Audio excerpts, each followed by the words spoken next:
Everyone has a good story to tell, and you know it is a good story when the person leans in and says, "See, what had happened was," and then tells the story. This podcast provides those opportunities to tell those types of stories in education. The stories will be from the good, the bad, and everything in between.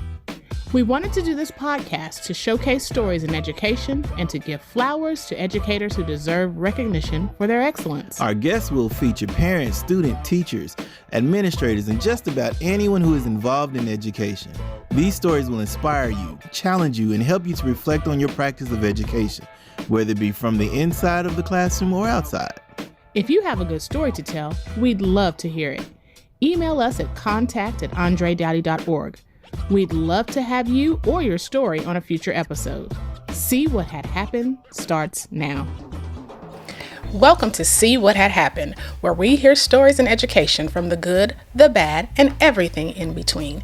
We're your co-hosts, Danielle and Andre Daughty. If this is your first episode tuning in, welcome. Yeah. If you've been a part of the family since season 1, welcome back. We've missed you.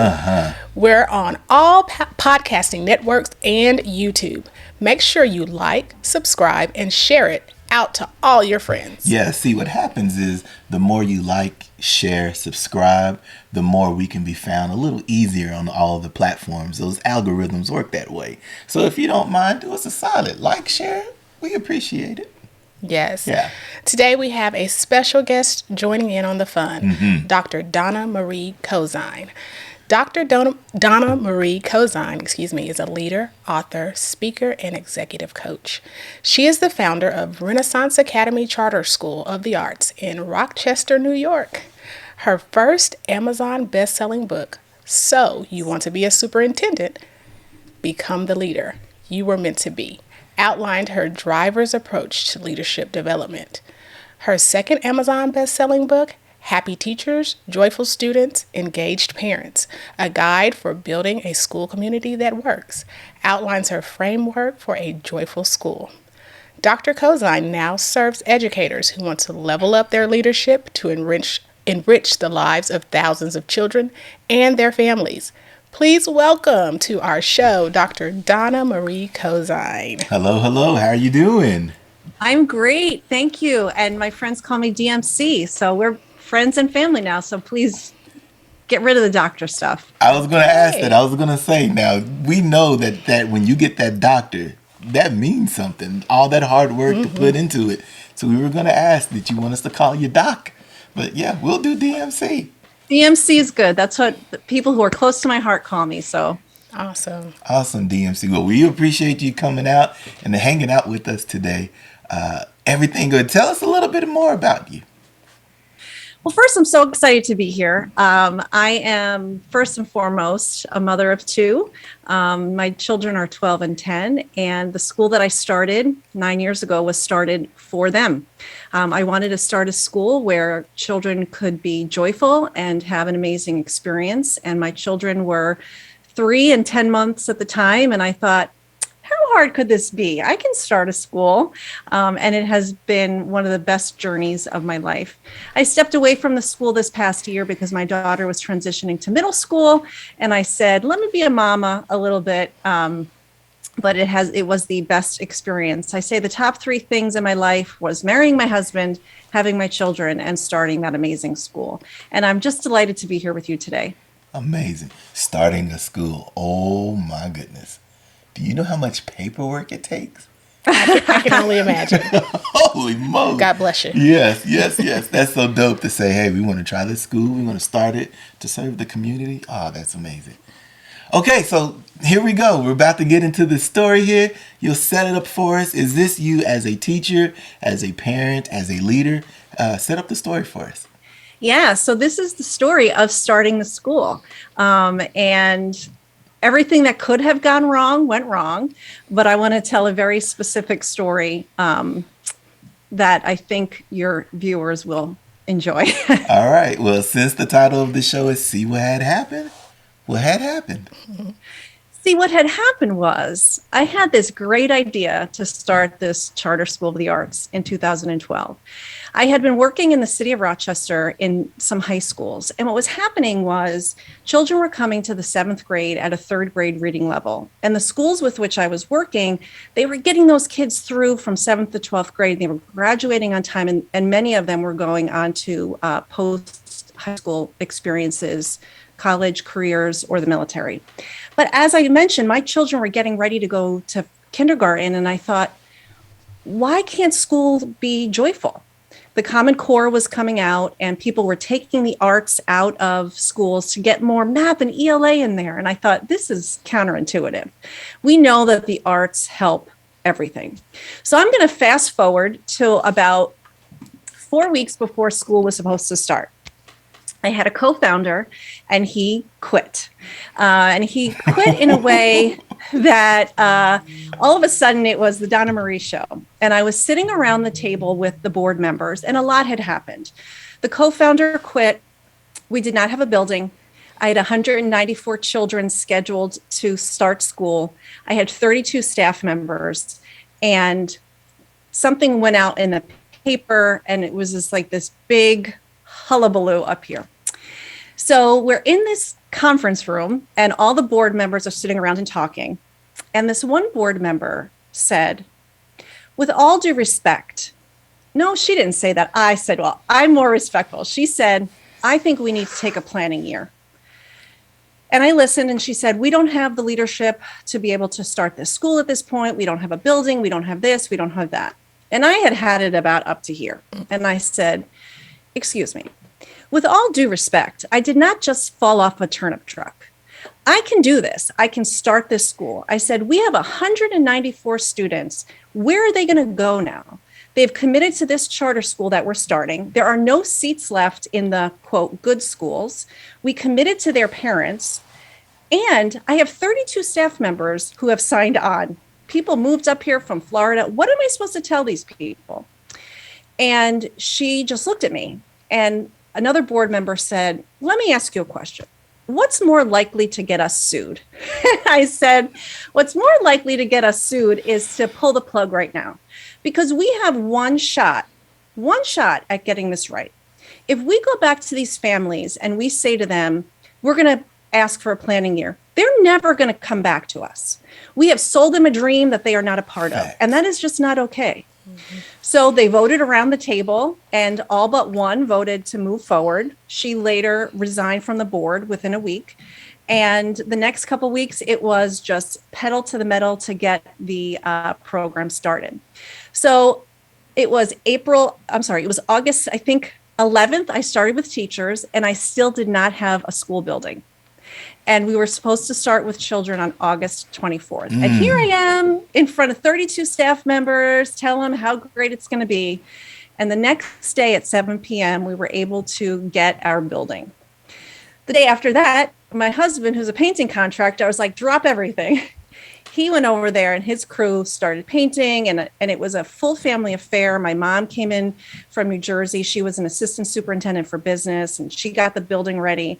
And that school grew from 194 students and 32 staff members to today it serves 506 students from grades K through 6, and it has about 97 staff members. And we've had 3 graduating classes, and all of our students who have graduated have been able to go to the school of their choice. So I made a promise to those families, and I took that promise very seriously. Mm-hmm. And that's what happened. Wow. So for me, for this guy, for Andre, when she said the assistant principal quit, just like that, panic mode. How did you deal with that part? Because you got to have somebody on your team, especially from the leadership, to be right there. Mm-hmm. I'm going to be real with you. Mm-hmm. And I am a woman of faith. And I dropped to my knees and I said, Lord, you did not bring me this far. You did not allow me to bring these children and their families for me to fail. It's just not going to happen. And I just took grit and I said, this is going to happen. And I knew the way that I reacted. And here's the thing about leadership. Everyone's looking at you all the time. Yes. And if I had reacted like my hair was on fire and I was running around and we don't have a building, we don't have that, nobody would have wanted to follow me. They would have been like, oh my God, this woman in her dream, she's a nightmare.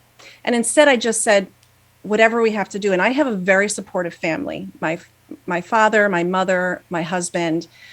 My parents were not even living here. They were driving 5 hours to help me set up this school building. My dad would go in after school and change the chalkboards to whiteboards. I mean, it was just whatever needed to get done. We did have to push back the start of school by 1 week, but boy, it was when those families came to that first open house and they were hugging me and thanking me. And Dr. Cozine, this is so amazing because Rochester City School District is one of the worst school districts in the nation. At the time, the statistics for graduation were below 60%. They were about 40%. And for young men of color, young Black men and young Hispanic men, their graduation rate was 6% for young Black men and 8% for young Hispanic men. So we said, we want to serve this community. We want to give these parents a choice that is a free choice, because a charter school is a free choice. And we just pushed ahead, and it is still blossoming and happy families. And I run into people at the mall. Oh, Dr. Cozine, we miss you. And they friend me on Facebook. And I'm just really proud of what a small group of committed people were able to do. And then after that, I brought people on the team and gave them opportunities and said, run with this, run with that, and developed an amazing leadership team that is continuing the work. And I think that's one of the cool things is once when you cast your vision and people grab onto it, that first year is normally the best year because they don't have that success. Like when you go back and you think through it, that first year, that's like you said, that grit, that perseverance, the day-to-day operations of we're just going to make it work. That first group of students coming in, they probably didn't know how successful it was going to be. They were just going off of your vision. Versus now, when the students come in, they don't have that history part. They don't remember your dad coming up there changing whiteboards or painting in the middle of the night or smelling fresh coats of paint because you just painted it. Like that those latter groups don't get to see it. They come to the success versus the building of the success. Right. And last year in 6th grade, when my daughter graduated, we had 4 graduation ceremonies, one for each homeroom. And parents came up to me because their kids and my daughter started at the same time in kindergarten. And they were like, you promised us something and you followed through and we're so happy. And my daughter got a scholarship to this private school and my daughter's going to the school, my son. And it was just so wonderfully fulfilling. But let me tell you something about the first year. The first year was a hot mess. It was, our school had no walls. So we wound up with a school building that was built in 1968 and it had no walls. So we had runners. You know them, right? They're like, I'm not staying in this classroom. And our kids were K to 2. Well, I had run a school before. I was a principal of a school with 500 kids. I was like, how hard could this be? Like, they're going to put that on my tombstone. How hard could this be? And it was hard. And the kids would leave the classrooms because the classrooms didn't have walls. We built partitions and they would run out of the rooms and they would run on this indoor track, because it was just big and open. And dummy, I would chase them. And finally, someone said, what are you chasing them for? You stand here, I'll stand there. They're going to get tired, So it's all about learning. But I will tell you, it took us until October to really get the culture right in the school, for people to understand what we were about, what we were going to accept, what we weren't going to accept, for children to understand we were not going to give up on them. I had kids in my office on my lap and I'm holding them and they're kicking me and biting me. And I'm like, I'm not giving up on you. This might have been how it was in your previous school, but that's not how we roll here. We teach the whole student, we love you and all of that. And I remember this one parent, we were on the phone every day. We're friends now, right? And finally one day I said to her, can I call you Kelly? I mean, every day I was on the phone with her, and she was like, could you please call me Donna Marie and I'll call you Kelly. And now we're friends. And I remember him being on the phone and in my office and he'd say, Yes, Mom. Yes, I can do all things through Christ who strengthens me. Like, you know what I mean? And I was like, see, these are my people. I was meant to be here for these families. And these families were meant to be here for me because this idea was ordained. I was the vessel, and it was the biggest blessing truly of my life. I've heard someone, I can't remember who said this quote, but the quote said something like, "Your wildest dream is someone's last hope." And I was like, oh, that's powerful. Because had you not dreamed this dream to start a school, there were some parents or there were some guardians in that area of New York saying, we've got to have a better school. This school isn't working, or our home school isn't doing it the way that we need. They were praying or hoping or wishing or sending vibes and energy saying, we need some hope. And your dream was that last hope. And now look at them thriving and going beyond surviving. Yeah. Well, I got two things from this. We've had several stories on this podcast about runners. If you missed those episodes, go back because they are just as I'm funny. going to. And also, DMC, you're a woman of faith. Yeah. And you incorporate that into everything that you're doing. Yeah. How challenging is it to be a woman of a specific faith and keeping it separate between like church and state or school? Well, I'll tell you, my population at the school was, my children were the minority. There were about 12 white kids in the whole school when we started. There were 194 students, and my daughter was one of 12 white students. And the community tended to be church-going people. Okay. And I'll tell you, I actually used my faith to my benefit. I can remember sitting at a table, and there was a mother and a grandmother or something, and they were fighting over these children, and it was terrible for the children. And I said to them, it reminds me of the story of King Solomon in the Bible. And they both started crying. And I said, somebody here has to give in for what's best for these children, because you're pulling one in one direction and you're pulling one in the other direction, and it's not good for them. So there were times where if I saw a parent and they had like a bracelet, what would Jesus do? It would open a conversation, But I tend also to be an open person. My daughter has ADHD and anxiety. So if a parent was struggling with that, I would say, listen, I have the same thing going on with my child. Yeah. I struggle the same way, or I was raised by a deaf man. My father's profoundly deaf. So I tend to feel like I was given a pedestal. Maybe not a pedestal. I don't want to say the pedestal, but like a box to stand on, to share my story with people, for them to know that there are people who are legit. And for me, I developed amazing relationships with the families. I can remember this one family, and again, she and I are friends now. She still has kids in her school. Her son and my son became very good friends. And she was going to send her second son to another charter school. And I said to her, I called her and I was like, hi, Mrs. So-and-so. I know you're planning on sending your new child to this school. I just want to let you know what I heard. Their school leader quit, blah, blah, blah, blah, blah, blah. And she said, okay, Dr. Cozine, I appreciate that. And she went over and asked questions, and she didn't like their answers, so she kept him with us. And like 3 weeks later into the school year, something hit the fan at that school, and she came to me and she said, I am so appreciative that you told me that, because I would not have been happy there. And that was just who I was. I knew the families, they knew me. I would drive kids home. I would pick kids up on my way to school, whatever needed to be done, because I really felt that we were in this together. Those types of community schools, those are always great because they don't just see you as teacher or as leader, as administrator. Right. They end up seeing you as friend.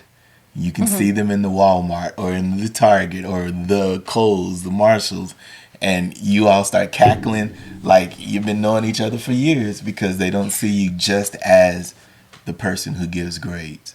They see you as community members. And it's not a bad thing. It's Right. not a bad thing for parents to see you as a leader, as a person. It's not a bad thing. I mean, I could be, I could think I was friends with somebody, and as soon as I made a decision they didn't like, I was, the devil. But that's okay because that comes with leadership. But I felt that really investing in the families, investing in understanding the parents and what their needs were, enabled me to better serve their children. Because how can you serve a child if you don't know what's going on in their lives? Right. You're only on the surface level. Not that I was in their business, because I know there's privacy and things like that, but developing relationships with parents is so important in an elementary school because these kids are babies. They're babies. They're somebody else's babies. They're my babies, when they're there. All right. So, DMC, Yes, with Danielle. all this experience, looking back at this experience of starting a school, what advice would you give other administrators or teachers maybe who would like to start a school? Or what could you have done differently? Maybe what I would have done differently now that I think about it is maybe having more time than 6 months to launch the school would have been better. But really, you don't know what you're going to do until you're in it anyway. But my advice is this. If you have this mission and you have this dream, you can do it. But you have to bring people on board who believe in it and people that you can work with. I mean, I'll talk about one person. Her name is, she's the principal of the school now. I was the CEO or the superintendent, and she was the principal, and her name is Dr. Kate Laurie. And she came on as my founding literacy specialist. And she said to me, so I'm going to do all of the PD over the summer on literacy, right? And I was like, because here I am trying to start the building and all this other stuff. And I had to roll out all the PD. So when she said she was going to do that, I was like, amazing. And anything I ever said to Kate, she was like, I'm on it. I'm on it. I'm on it. And her leadership has grown so much from starting that school. And then I would find other people like her who had expertise in areas I didn't have. And I'd say to them, okay, you're the math coach. Tell me what we need to do. And then I would ask those CEO questions, right? Like, what is this data trend telling us about this curriculum? Where should we go from here? So I think that if you have the capacity, you have the desire, you have the will, you should do it. But know that it is going to be blood, sweat, and tears. Well, there was no blood, thankfully, but sweat and tears and sleepless nights and, 24/7, 365 days of the year. But don't give up on your dreams. Just get it done. And if you need to bring people in to help you, that's okay too. Bring somebody in. I had this woman named Jill who worked for one of the chartering agencies. She wasn't with a charter group. She was with an advocacy group. And I gave her application. I said, can you help me? And she sat there with a red pen. No red And it was, I know, at first, Did you it was just catch figurative. PTSD? You said no red pants. Yeah, it was figurative, but because of her and because of me saying she knows it and I don't know it, I was able to have a better application. Yeah. And I think the other thing, Danielle, and asking that question is, this cannot be about ego. And that's the problem. People, sometimes it's about them, and it can't be. The thing that I created is bigger than me. It never was about me. I might have had the idea and started it. But when you let your ego guide you, that's when we have trouble. Yeah. Some of the best educators in the world are people you've never heard of. They may not be on TV or get the National Teacher of the Year awards, but we want to give those teachers their flowers today. We know the sacrifice and the heavy lifting these educators go through daily. With that said, we present Sprout Outs. All right, DMC. Which educator would you like to sprout out today? Ooh, what a great question. So the educator I'd like to sprout out today is highlighted in my first book, this one, So You Want to Be a Superintendent. His name is Ed Feldstein. He currently lives in Atlanta, and he hired me as a teacher. When I was 20 years old out of college, he was my department chair when I was a social studies teacher. And he is the type of leader I wanted to be.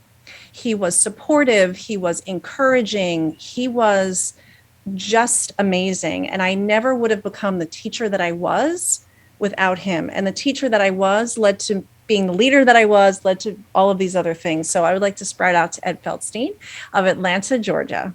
Awesome. We believe when one wins, we all win. We want to help you win. So, DMC, how can others follow you on social media? Or is there anything else you'd like to plug? A book, a website, seminars, or channels? Books with the S plural? That's right. Go for it. I'm sorry, books. Thanks, Danielle and Andre. You can follow me on Facebook. I have, you can find me on Donna Marie Cozine or Donna Marie Cozine Mills, or that's my married name. But I have 2 books that I actually give away for free. I give the ebooks away for free. This ebook, So You Want to Be a Superintendent, which talks about leadership development, can be found at getdonnasbook.com. And then this one, which I wrote in the midst of a pandemic, about how, you know what, you can have a joyful school, happy teachers, joyful students, engaged families, and that could be found at joyfulteachers.com. And I'd love to give them away. And my company's website is consultdmc.com. So check it out. This has been such a great day. I absolutely love this story. And thank you all for watching today with us. We really appreciate you coming back with us. Make sure you connect with us on YouTube for any of the previous episodes. We're on all of the platforms, podcasts, Apple, yep, Google, yep, Spotify, yep, Pandora, yep, all of them. Hey, we're right there. Click on it, subscribe, share it out to your friends, your family, your colleagues. And don't forget to join us on the next episode of See what had happened. Bye. This podcast is a proud member of the Teach Better Podcast Network. Better today, better tomorrow, and the podcast to get you there. You can find out more at teachbetter.com/podcast.